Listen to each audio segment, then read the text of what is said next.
దేవుని నామానికి మహిమ కలుగునుగాక. ఈ నూతన సంవత్సర ఆరాధనకు వచ్చిన మీ అందరికీ కూడా ప్రభు అయిన యేసుక్రీస్తు పేరట శుభములు వందనాలు తెలియజేస్తున్నాను.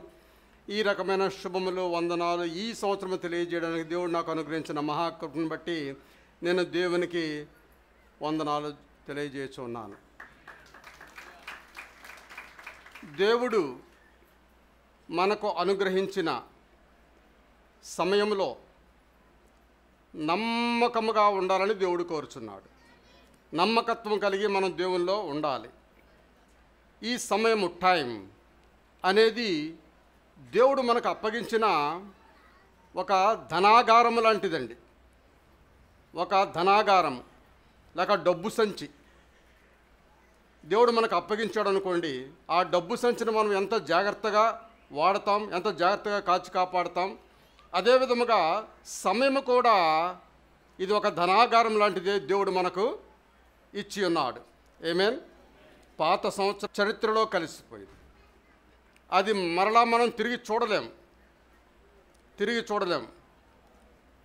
కాబట్టి ప్రతి మూమెంట్ కూడా, ప్రతి క్షణము కూడా దేవుని దగ్గర నుండి వచ్చే బహుమానమే.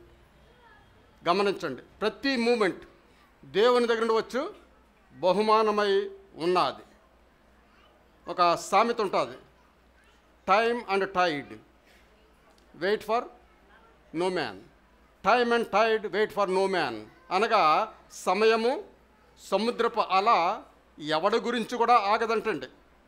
ఆ సమయం అయిపోతూనే ఉంటుంది, సముద్రపు అల వస్తూనే ఉంటుంది, పోతూనే ఉంటుంది.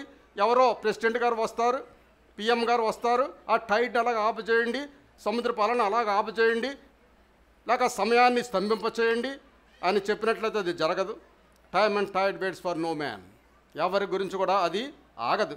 అయితే నిత్యత్వములో దేవునితో ఉండాలి అంటే, నిత్యత్వము ఎటర్నిటీలో దేవునితో మనం ఉండాలంటే, ఈ లోకములో దేవుడు మనకు అనుగ్రహించిన సమయాన్ని ఏ విధముగా సద్వినియోగం చేశావు, సమయాన్ని ఏ విధముగా గడిపావు, సమయాన్ని ఏ విధముగా వినియోగించుకున్నావు, దాని మీద ఆధారపడి ఉంటుంది నీ నిత్యత్వములో దేవునితో గడపడం అనేది.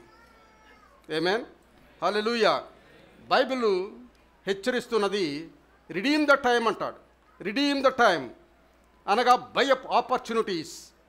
మనకు రావాల్సిన అవకాశాలు మనం కొనుక్కోవాలి. Redeem the time.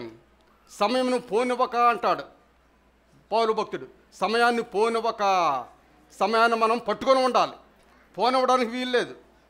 Wasted time means wasted opportunities.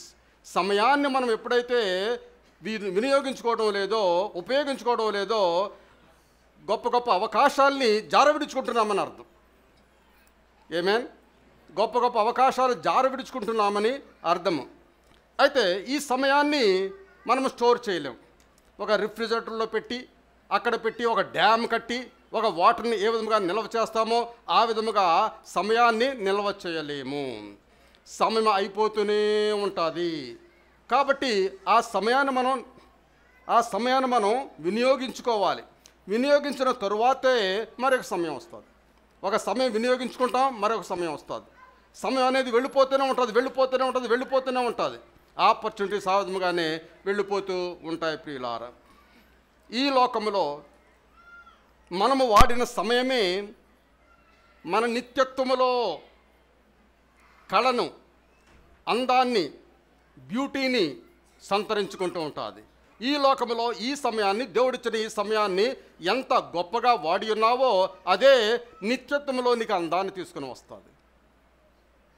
నిత్యత్వంలో నువ్వు బ్యూటీ కావాలంటే, దేవుని దగ్గర అందమైన జీవితం నీకు కావాలంటే, ఈ లోకంలో ఈ సమయాన్ని ఎలా వాడావు అనే విషయాన్ని మనం గమనించువారుగా ఉండాలి.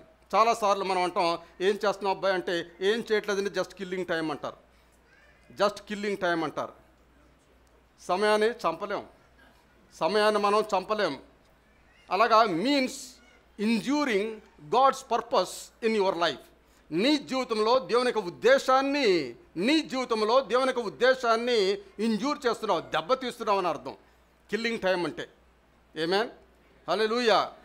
మరొక సంవత్సరం ఒక ఛాలెంజ్తో మన ముందు కనబడుతున్నది 366 రోజులతో. 366 రోజులతో ఒక ఛాలెంజ్తో, ఒక సవాలుగా మన ముందు కనబడుతున్నది. ఈ సమయాన్ని, ఈ 366 రోజులు ఏ విధముగా వినియోగించుకోవాలి.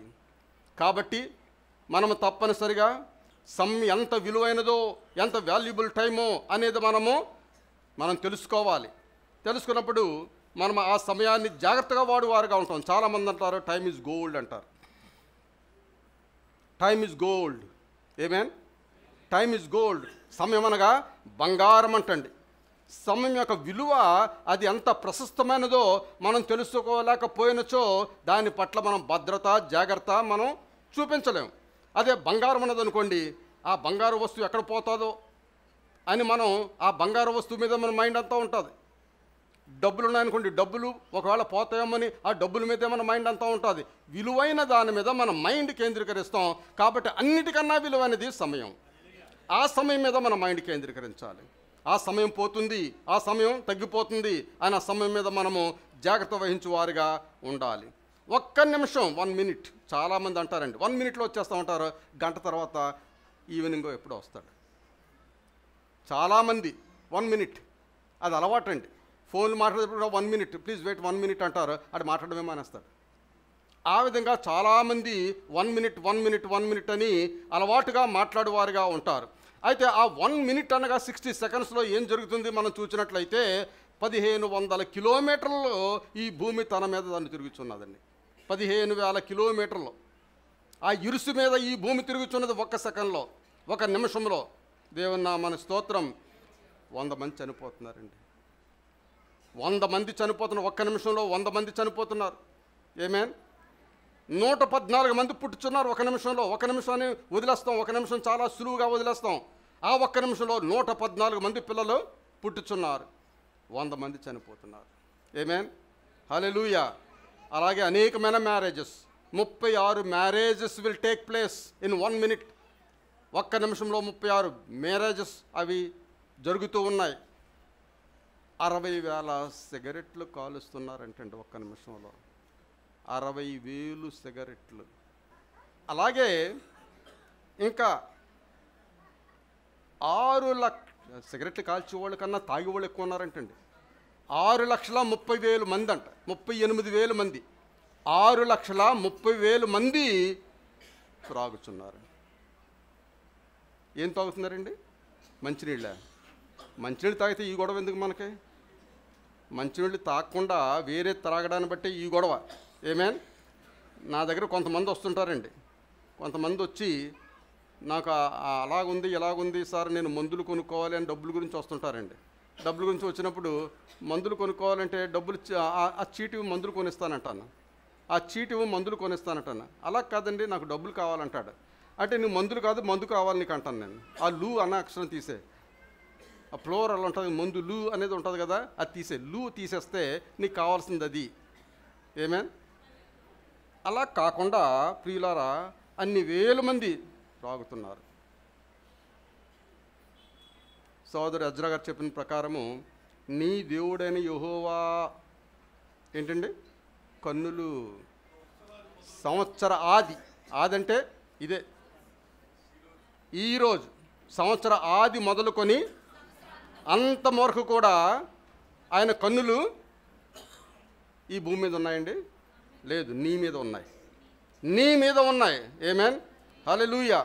అందుచేతనే పౌలు భక్తుడు రాస్తాడు ఎఫెసీయులకు రాసిన పత్రికలో, దినములు చెడ్డవి గనుక వాటిని పోనీయక వాటిని సద్వినియోగము చేసుకొని అజ్ఞానుల వలె కాక జ్ఞానము కలిగిన వారి వలె నడుచుకొనుడి అంటున్నాడు. ఏమేన్? దినములు చెడ్డవి. అసలు ఒక్క దినమన్నా చెడ్డది ఉన్నదండి? ఒక్క దినమన్నా దేవుడు చెడ్డ దినముగా చేశాడా? సోమవారం, మంగళవారం, బుధవారం, లక్షవారం, శుక్రవారం, శనివారం, ఆదివారం ఇవన్నీ కూడా దేవుడు చేశాడు. అయితే ఆ పేర్లు మనం పెట్టుకున్నాం, దేవుడు పెట్టలేదు పేర్లు. ఈ వారం పేర్లు కూడా గ్రహాల పేర్లు, అంతేగాని దేవుడు పెట్టిన పేర్లు కాదు.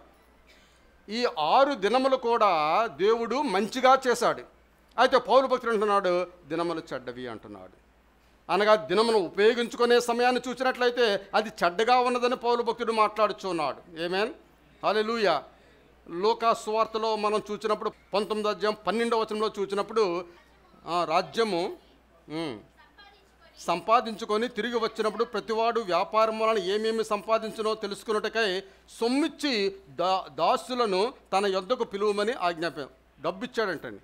ఆయన వేరే దేశం వెళ్ళిపోయాడు, డబ్బిచ్చాడు. డబ్బిచ్చిన తర్వాత వారు ఎంతంత సంపాదించారు అనే విషయం తెలుసుకోవడానికి వారిని అందరూ కూడా పిలువనంపించాడు. మొదటివాడు ఎదురుకు వచ్చి, అయ్యా, నీవిచ్చిన డబ్బు వలన 10 డబ్బులు నేను సంపాదించాను. అప్పుడు రాజు అంటున్నాడు, బడా నమ్మకమైన దాసుడా, నీవు కొంచెంలో నమ్మకంగా ఉన్నావు కనుక 10 పట్టణాల మీద అధికారివై ఉండమని చెప్పి. రెండోవాడు వచ్చి, అయ్యా, నీవిచ్చిన డబ్బు వలన 5 డబ్బులు సంపాదించాను, నీవును 5 పట్టణాల మీద ఉండమని చెప్పాడు. అంతటా మరి ఒకడు వచ్చి, అయ్యా, ఇదిగో నీవిచ్చిన డబ్బు, నీవు పెట్టని దానిని ఎత్తుకుని వాడవను, విత్తని దాన్ని కోయవాడను కఠినడు గనుక నీకు భయపడి దీనిని రుమాలు కట్టి ఉంచునని చెప్పాను. అందుకతడు, చెడ్డదాసుడా, నీ నోటి మాటను బట్టి నువ్వు నన్ను చెడ్డవాడన్నావు కదా, అదే మాట నీకు వర్తిస్తుంది. నీ నోటి మాటను బట్టి నీకు వర్తిస్తుంది. ఎక్కడికి వెళ్ళిపోయాడండి? చీకటి గదిలోకి వెళ్ళిపోయాడు. దేవుని నామానికి స్తోత్రం. అలాగనే దేవుడు ప్రతి ఒక్కరికి సేమ్ అమౌంట్ ఆఫ్ టైం, ఇక్కడ సేమ్ అమౌంట్ ఆఫ్ మనీ ఏ విధంగా ఇచ్చాడో సేమ్ అమౌంట్ ఆఫ్ టైం దేవుడు మనందరికీ కూడా ఇచ్చాడు. ఇచ్చినప్పుడు ఆ సమయాన్ని మనం ఎలాగ వినియోగించుకుంటున్నాం? మనమైతే 10 రెట్లు పొందినట్లుగా తెలివి దాన్ని ఉపయోగించాలి. ఆ సమయాన్ని మనం రిడీమ్ చేయాలి. అనగా మనం బ్యాంకులో ఏదైనా డిపాజిట్ చేసామనుకోండి, ఆ డిపాజిట్ రిడీమ్ చేసుకోమంటారు, అనగా దాన్ని తిరిగి పొందుకోవాలంటారు. అదే విధముగా సమయాన్ని తిరిగి పొందుకునే దానిని దేవుడు మాట్లాడుతున్నాడు. ఆమేన్, హల్లెలూయా. నేను ఒకసారి కథ చెప్పాను. ఒక చిన్న పిల్లవాడికి తన తల్లి ₹1 ఇచ్చిందంటండి. రూపాయి ఇచ్చి, నువ్వు వెళ్ళి కొనుక్కోరా అబ్బాయి అన్నదంట. కొనుక్కో అంటే ఆ కుర్రవాడు చాలా సమయం ఖర్చు పెట్టి ఆ రూపాయి ఖర్చు పెట్టడానికి చాలా సమయం తీసుకున్నాడంట. వాళ్ళ అమ్మ అన్నదంట, నువ్వు ఎందుకు అంత సమయం తీసుకున్నావు, నువ్వు ఎందుకు ఆ సమయం అంతా వేస్ట్ చేసావు అని చెప్పేసి అంటే ఆ పిల్లవాడు చెప్పిన సమాధానము మనందరూ కూడా ఒక షాకింగ్లా ఉంటుంది. ఏమిటా సమాధానం అంటే, నా దగ్గర ఉన్నది ఒకే ₹1, నా దగ్గర ఉన్నది ఒకే ₹1, కాబట్టి ఆ రూపాయిని నేను చాలా జాగ్రత్తగా నేను ఖర్చు పెట్టుకోవాలి అని ఆ కుర్రాడు చెప్పాడంటండి. అదే విధముగా దేవుడు మనకిచ్చినది ఒకే ఒక లైఫ్ టైం. మరొక లైఫ్ టైం ఉన్నదంటే ఈ టైంలో మనం విచ్చలవిడిగా తిరిగేసి మరొక లైఫ్ టైం గురించి ఎదురు చూసేవారుగా ఉంటాం. అలా కాకుండా దేవుడు మనకిచ్చినది ఒకే ఒక లైఫ్ టైం. నేను మరలా పుట్టినట్లయితే మరలా వచ్చే జన్మలో అని అంటారు కదండి, అదేమీ లేదని బైబిల్ చెప్తుంది. ఇంకా ఎవరో చెప్పవచ్చు, కానీ అదేమీ లేదని బైబిల్ చెప్తుంది. కాబట్టి ఈ లైఫ్ టైంలోనే మనము దేవుని గురించి ఏం చేయాలో అది చేయువారిగా ఉండాలి. ప్రియులారా, దేవుని నామమునకు స్తోత్రం. అదే దేవుని అడుగుచున్నాడు. మోషే ఏం అడుగుతున్నాడంటే, కీర్తన గ్రంథంలో అంటాడు, మాకు జ్ఞానము కలుగునట్లుగా దినములు లెక్కించడం మాకు నేర్పుము. ప్రియులారా, నిజముగా నీ జీవితంలో సమయం యొక్క విలువ తెలుసుకున్నట్లయితే, సమయం యొక్క విలువ మనం ఎరిగి ఉన్నట్లయితే అది ఎంతో విలువైనదిగా మనకు కనబడుతుంది. అనేక సమయాల్లో ఆ విలువ మనకు తెలియదు కాబట్టి అలా ఖాళీగా వేస్ట్ చేస్తూ ఉంటాం. కిల్లింగ్ టైం అని మనం చెప్పువారుగా ఉంటాం. కాబట్టి సరి అయిన ప్రణాళిక వేసుకొని సమయం వృధా చేయకుండా మనం మానివేయవచ్చు. ప్రణాళిక వేసుకోవాలి. ప్రతి దానికి ఈ దినం ఏం చేయాలి, లేవగానే మనం ఏం చేయాలి, ఈ దినం అంతా కూడా ఏ విధంగా ఖర్చు పెట్టాలి అనేది ఒక ప్రణాళిక వేసుకొని మనము ముందుకు సాగువారుగా ఉండాలి. ప్రియులారా, దేవుని నామమునకు స్తోత్రం. ఒక బిజినెస్ ఉన్నదనుకోండి, ఉదయం లేవగానే కళ్ళు నిలుపుకుంటూ వెళ్ళి ఆ గళ్ళపెట్టి దగ్గర కూర్చుండిపోతారా? ఆ రోజు ఏం చేయాలి, ఏ డబ్బులు కొనాలి, ఏ పెట్టుబడి పెట్టాలి, ఏ వస్తువులు కొనాలి, ఇక్కడ ఏముండాలి అనే ప్రణాళిక ఉంటుంది కదా. అదే విధముగా మనం కూడా ఒక టైం బిజినెస్ పీపుల్ లాగే మనం సమయాన్ని షెడ్యూల్ వేసుకొని మనము సద్వినియోగం చేసుకునే వారిగా ఉండాలి. దేవుని నామమునకు స్తోత్రం. యేసు ప్రభువారు ఈ లోక జీవితంలో ఒక ఉదాహరణగా ఉన్నాడు. ఆయన చెప్పడం మాత్రమే కాదు, కానీ ఆయన ఎగ్జాంపుల్గా ఆయన ఉన్నాడు. కానా అనే ఊరిలో వివాహం జరిగింది. కానా అనే ఊరిలో వివాహం జరిగినప్పుడు యేసు ప్రభువారు చాలా పెట్టుకొని ఉండలేదు. ఆ వివాహం గురించి ఎదురు చూచాడు. ఆ వివాహం గురించి సమయాన్ని వెచ్చించాడు. కాబట్టి జీసస్ ఎ షెడ్యూల్. ప్రతి దానికి కూడా యేసు ప్రభువారు కూడా ఒక సమయాన్ని కేటాయించాడు. కానాను ఊరిలోనికి వెళ్ళడానికి, వేరే ప్రదేశానికి వెళ్ళడానికి, రోగులను బాగు చేయడానికి, వాక్యం ప్రకటించడానికి, కొండ మీద ప్రసంగం చేయడానికి, ప్రతిదీ కూడా షెడ్యూల్గా యేసు ప్రభువారు ఆ విధంగా ప్రకటించాడు. కానీ ఆయన ఏ షెడ్యూల్ లేకుండా ఈ లోకంలో నడవలేదు. దేవుని నామమునకు స్తోత్రం. హల్లెలూయా. డేవిడ్ వికర్సన్ అని ఒక గొప్ప భక్తుడు, న్యూయార్క్ సిటీలో గొప్ప చర్చ్ ఉన్నది, ఇప్పుడు 4 స్క్వేర్ సెంటర్లో గొప్ప చర్చ్ ఉన్నది. ఒకసారి ఆయన సేవ మొదలెట్టే టైంలో టీవీ చూస్తూ ఉన్నాడంటండి. టీవీ చూస్తూ ఉంటే దేవుని ఆత్మ ఆయన దగ్గరకు వచ్చి, నీ టీవీ చూడడం ఇంపార్టెంట్ అని అడిగినప్పుడు, నాకు ఇంపార్టెంట్ కాదని అప్పటి నుండి టీవీ చూడడం మానేశాడు. ప్రపంచ ప్రసిద్ధికి కన్నా గొప్ప భక్తునిగా పేరు పొందాడు. పరిశుద్ధాత్మకు లోబడ్డాడు, సమయాన్ని వృధా చేయకుండా. ఆమేన్, హల్లెలూయా, హల్లెలూయా.